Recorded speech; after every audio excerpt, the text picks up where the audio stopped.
Hey everybody, don't forget to leave comments and stuff, like and subscribe, and don't forget to look for the playlist of Blindsided by Priscilla Cummings, and let me know if you want the link in the comments below so you can find it, or in the description, or both. Just leave your comments and the opinions below. Just a little reminder. Chapter 3, A Parallel Universe. Natalie didn't think she'd ever fall asleep that first night, but she must have, because in the morning she awakened with a start. The ocean dream again. A nightmare, actually, the water and the darkness engulfing her. Why did it haunt her this way? Disoriented, her heart pounding, she scrambled to turn on the light. Instead, her fingers bumped into the smooth, cold base of the new lamp on her desk at school, and the reality of where she was washed over her like a huge, storm-churning wave of nausea.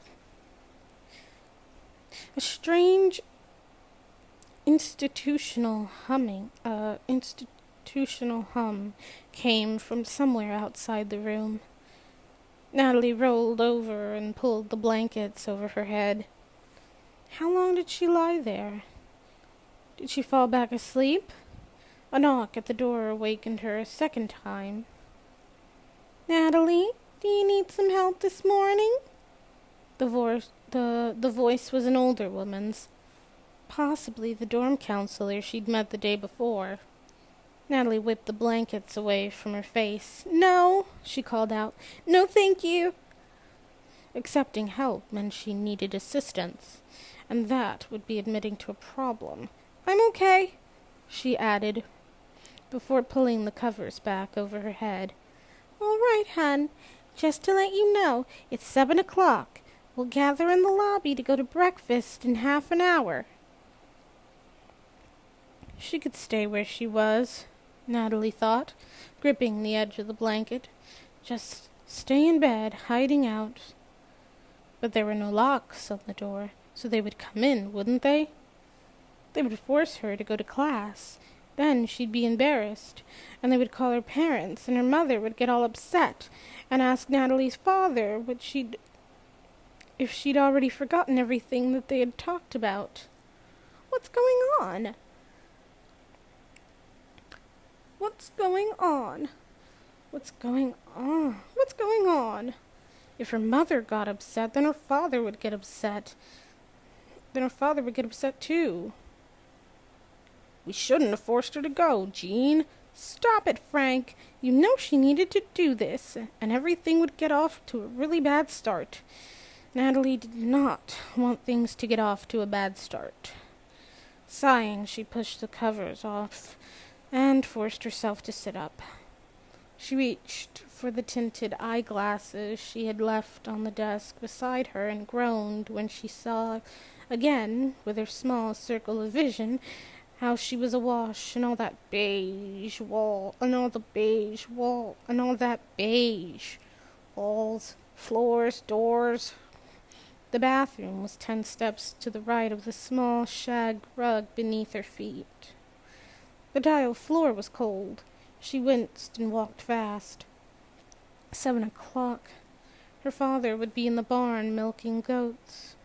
Her mother would be cleaning up from breakfast, putting a few scraps in the old pie tin for the cat. Natalie wished she could be the one taking the food to the cat. She'd been trying to make friends with it for weeks. Instead, here she was, plucking underwear out of a strange dresser drawer hundreds of miles away. She felt around and grabbed a pair of Peds? P-E-D-S? Okay. Then pushed the top drawer shut.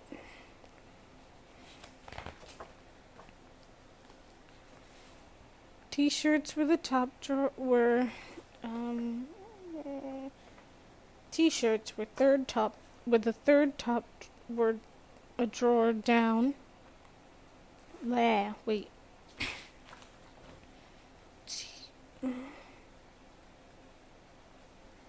T-shirts were...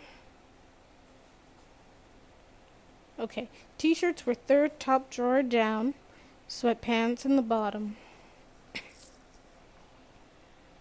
She dressed quickly, did her eye drops, and pulled her straight, shoulder-length hair into a ponytail.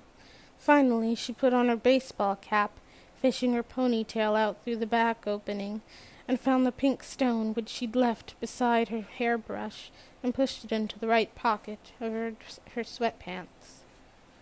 Pressing the little button on her watch, it was impossible to see those tiny numbers. She held it to her ear and listened. The time is 7:10 a.m. 20 minutes left. Natalie put her pajamas away, then quickly made her bed, and sat down staring at nothing, just using up time, wondering what the day would be like, and trying hard not to think about home again. 29 steps from Natalie's bedroom to the lobby, with a left-hand turn after 18. She had counted the steps last night after the dorm meeting as a kind of backup so she could find her way without asking for help. Good morning, Natalie, the counselor greeted her in the dorm lobby where the other girls had gathered. It was a different counselor from the one last night, but Natalie didn't care enough to try to remember their names or do all the work of moving her head around and mentally piecing together the small bits of vision to see what the person looked like. We're going to have you do sighted guide with Serena today. You're both in the same classes. Are you familiar with sighted guide? Weakly, Natalie nodded. Yes, she said. Sighted guide meant taking another person's elbow and letting them lead. But she didn't need it. Didn't want it would be more to the point. People here would get the wrong idea. Should she speak up? There wasn't time.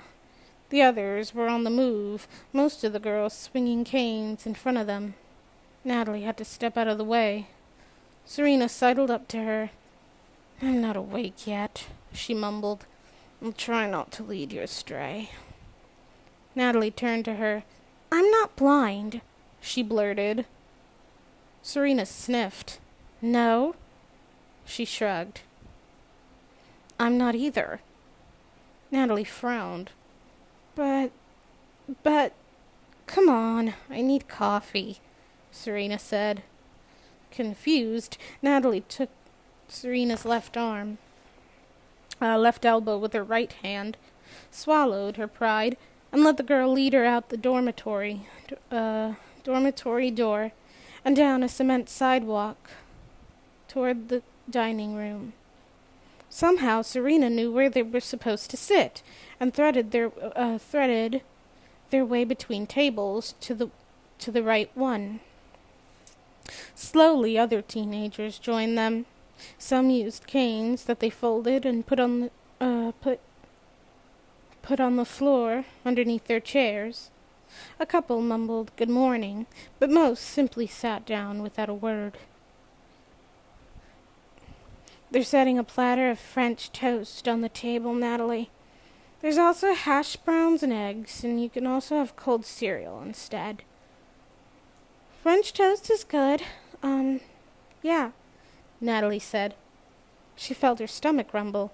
She hadn't eaten much dinner the night before after her mother had left. Serena handed her a plate from a stack on the table, then set a container of maple syrup in front of her. Do you want coffee? Can I just have water? Natalie asked. Sure. Serena pulled a pitcher across the table.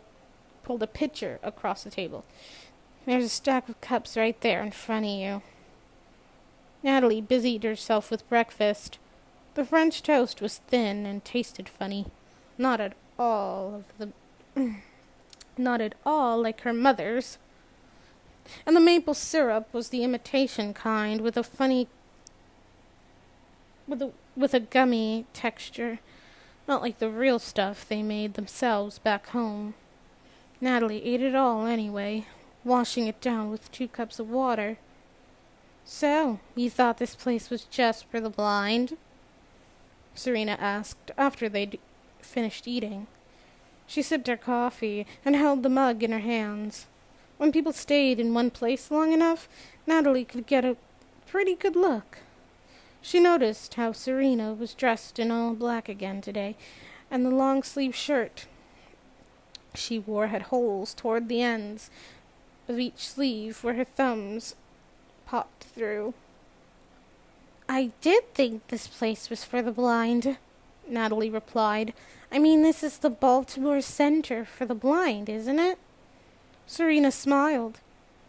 Yes, it is. But you can see too? Natalie asked. Yeah, I can see, Serena replied. She set her coffee down, and with one thumb and a forefinger, she pulled a few strands of red-streaked raven-black hair toward the corner of her mouth, while seeming to keep a cool, steady eye on Natalie. I can see some, anyway, but only out of my left eye. It seemed rude, suddenly, to be asking someone if they could see or not. Natalie shook her head. I'm sorry, I didn't mean to be nosy. No, it's okay. I don't mind. I mean, not everyone talks about why they're here, but it's pretty obvious. Just that some people are more sensitive to it than others. We're not all totally blind. No way.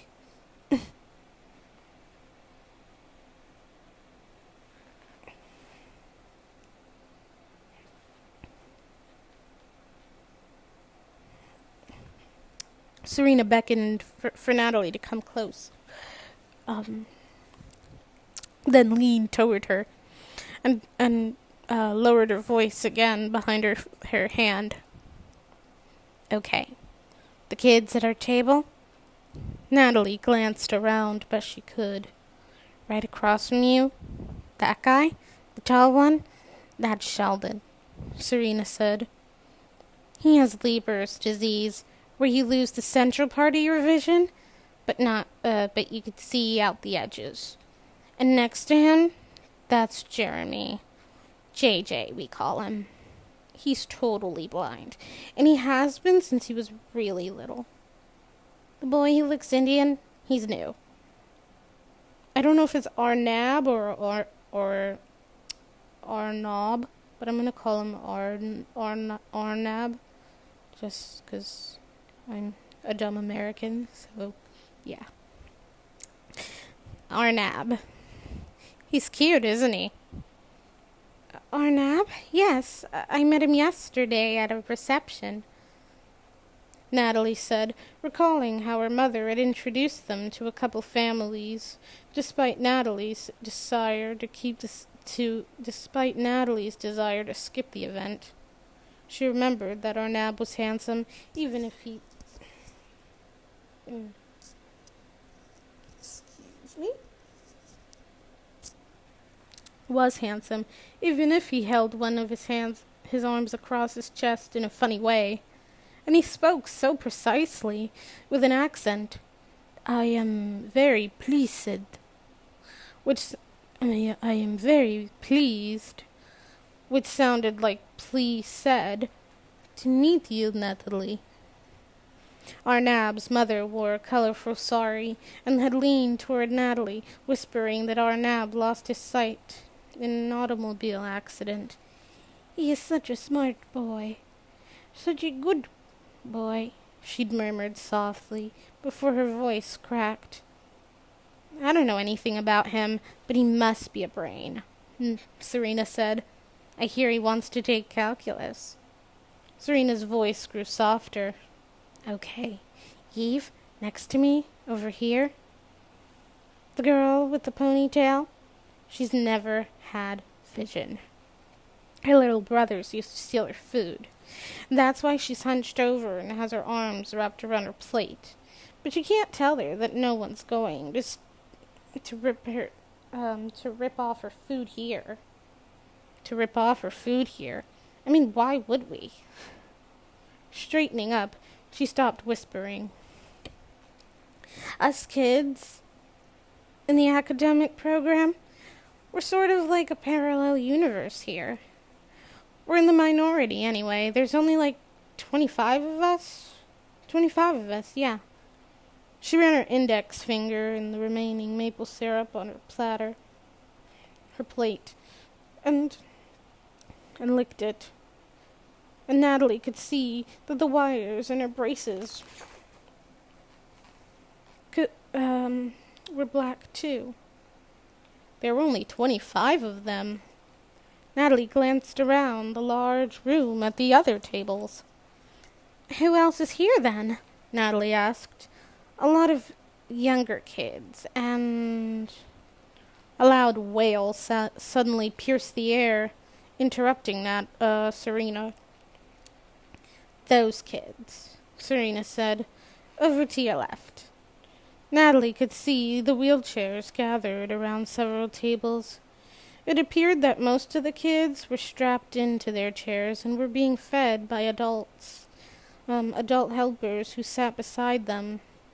Now that she focused on it, she could see there was a lot of flailing about going on, and she realized that they were the source of the strange moaning. Obviously, eyesight isn't their only problem.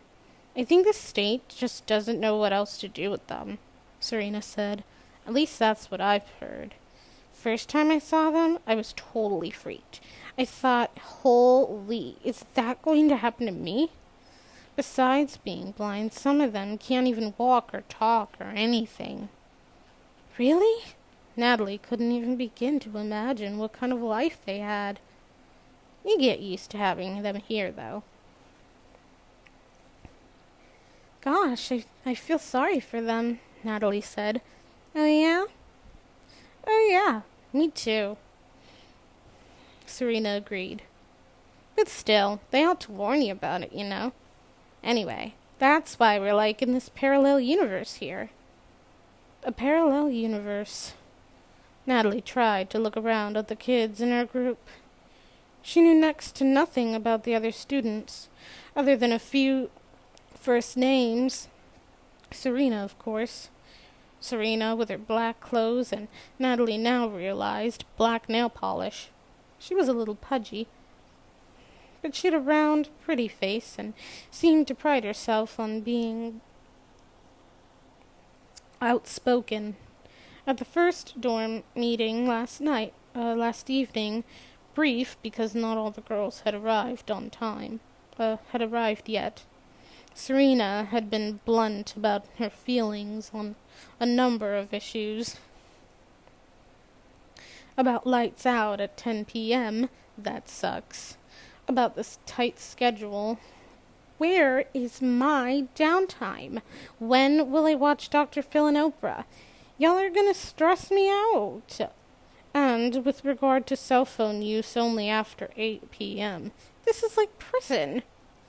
Natalie tried to get a better look at quiet Eve, who had just hooked 2 fingers over the rim of her glass, and with her other hand was pouring water from a pitcher into the glass.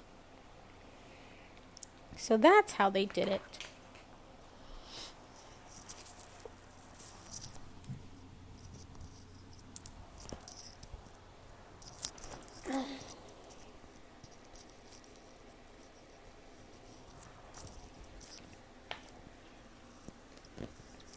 So that's how they did it. Excuse me. Natalie realized. Somehow, Eve had special permission to keep a bird in her room. Natalie could hear it singing last night. Odd, but it sounded like a red-winged blackbird. Was it possible? Which only reminded Natalie of the... Oh my gosh, my hair.